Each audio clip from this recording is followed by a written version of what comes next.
নমস্কাৰ বন্ধুহঁত, এয়া আপোনালোকে দেখিছে আমি বানপীড়িত ৰাইজৰ কাৰণে কেনেকৈ আমি এমুঠি অন্ন আমি দিবলৈ যা যোগাৰ কৰি আছোঁ। এয়া মোৰ সকলো কৰ্মকৰ্তা অৰ্থাৎ মোৰ সহভাগী বা সহপাঠী বা মোৰ ভাইটি সকলোৱে মোক সহায় কৰিবলৈ আগবাঢ়ি আহিছে আৰু আমি তেওঁলোক নোহোৱাহেঁতেন আজি এই কৰ্মভাগ আমি কৰিব নোৱাৰিলোহেঁতেন। পলকতে উটি গৈ গোহালিৰে গৰুহাল পলকতি উটিয়ে মোক এয়া আমাৰ বনাই পেকিং কৰি বৰ্তমান হৈছে। এয়া আমাৰ যাবলৈ সাজু হৈছোঁ। টিকট আমি কেনেকৈ দিছোঁ আপোনালোকে আমাৰ ভিডিঅ'টো চাব আৰু যিমান পাৰে সিমান আপোনালোকে শ্বেয়াৰ বা লাইক কৰি দিব আৰু এনেকুৱা ভিডিঅ' তেতিয়া আপোনালোকে আৰু চাবলৈ সক্ষম হ'ব। পলকতে উটি গৈ গোহালিৰে গৰুহাল পলকতি উটিয়ে মোক কৰিলে কঙাল। এয়া চাওক ইমান ধুনীয়া পৰিৱেশৰ মাজেৰে আমি আগবাঢ়ি আছোঁ। আগে আগে আমাৰ যিখনত দান সাহাৰ্য লৈ গৈছে আৰু পিছে পিছে আমি এয়া বাইক লৈ আমি গৈ আছোঁ। এয়া চাওক কি ধুনীয়া প্ৰাকৃতিক দৃশ্য, প্ৰাকৃতিক মনোমোহা পৰিৱেশ আৰু কিমান ভাল লগা জেগা। এয়া চাওক এয়া বানপানী ইয়াৰ ওপৰলৈকে উঠি গৈছিলে।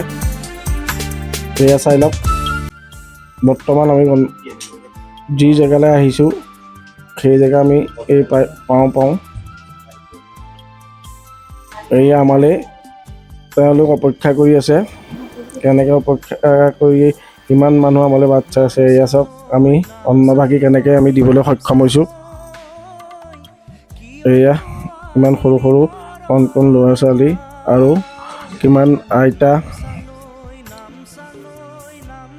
এয়া চাওক কেনেকৈ আমি দিবলৈ আমি চেষ্টা কৰিছোঁ। শুনক বাইদেউ, শুনক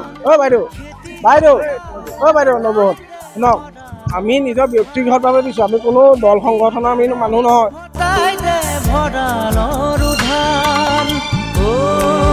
আমি নিজৰ মানে ইউটিউব চেনেল এটা আছে, এই সৰু অকণমানি আপোনালোকক অকণমান মৰম দিছোঁ।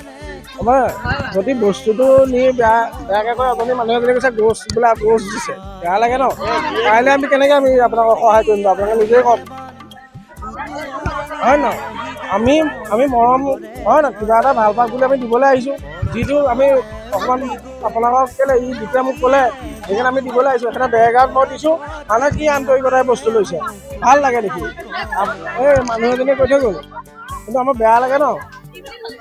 বোলে গোছ দিছে, আমি গোছ খুৱাইছোঁ নাই ইয়াত। আমি চাবলৈ বেৰগাঁৱতো দিছোঁ। আমি ইলেকশ্যনৰ মানুহ নহয়, কোনো আমি নেতা হেৰি নহয়, কিন্তু আমি নিৰ্দিষ্ট আমি মোৰ চেনেল এটা আছে অকণমানি, মোৰ বৰ ধনী মানুহৰ ঘৰ মানুহ নহয়, আমি দুখীয়া মানুহ। তাৰমানে আমিও তেনেকৈ মানুহক সহায়হে কৰি আহিছোঁ। কিন্তু সেইবোৰ কথা ক'লে বেয়া লাগে।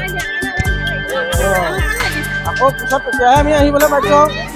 আমাৰ এই ভাইটিয়ে বান সাহাৰ্য দিয়াৰ কাৰণে আমি অশেষ ধন্যবাদ জনাইছোঁ আৰু তেওঁক আকৌ আগলৈ যাতে এনেকৈ আমাৰ বান সাহাৰ্যত বিলাবৰ কাৰণে তেওঁক আমাৰ ফালৰ পৰা অনুৰোধ কৰা হয়।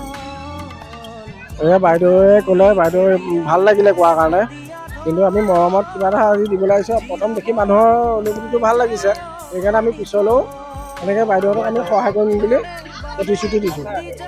এতিয়া গম পালোঁ মানুহ কিমান আছে, কি কথা হয় নহয়।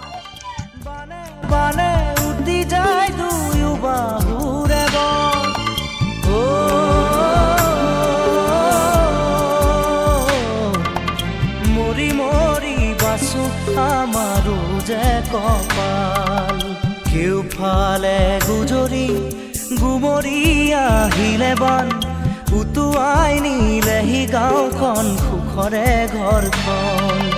পলকতে উটি গৈ গোহালিৰে গৰুহাল পলকতি উটিয়ে মোক কৰিলে কঙাল।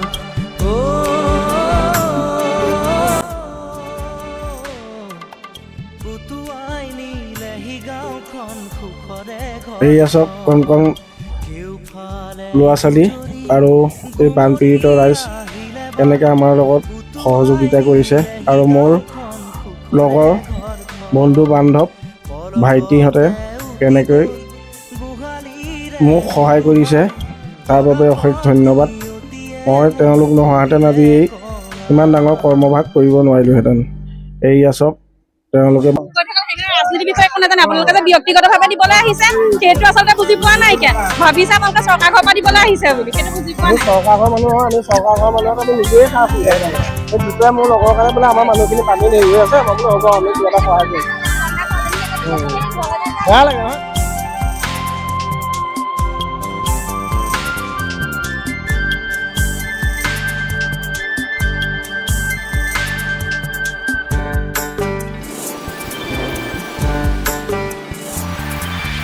কেউফালে গুজৰি গুমৰি আহিলে বন উটুৱাই নিলেহি গাঁওখন সুখৰে ঘৰখন পলকতে উটি গৈ গোহালিৰে